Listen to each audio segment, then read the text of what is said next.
Avec le statut A, la Commission va être à mesure de continuer à faire des présentations, à faire des déclarations, et que ce soit au niveau national ou international, surtout en ce qui concerne les déclarations qui sont faites au cours du Conseil des droits de l'homme qui se tient à Genève ou bien à New York. Mais aussi, la CNIDH est éligible dans les organes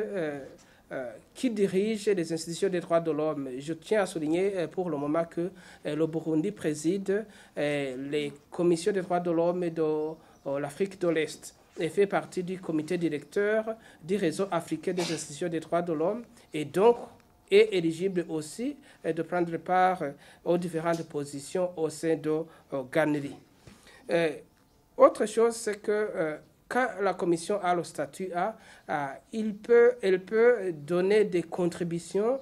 aux différents rapporteurs, aux différents organes des Nations Unies ou même aux différentes études en train d'être menées par le réseau des institutions des droits de l'homme. Et bien sûr, il a la voix,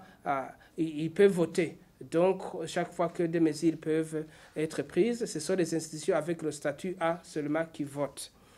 En ce qui est de l'engagement du Burundi, là, j'aimerais souligner que,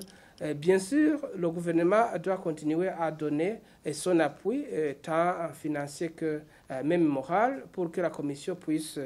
continuer à opérer, mais aussi à mettre en œuvre les recommandations qui ont été mises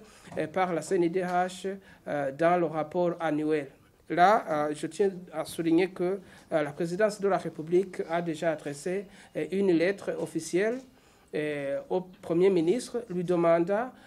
d'informer les ministres de mettre en œuvre toutes les recommandations issues du rapport annuel 2024 de la CNIDH.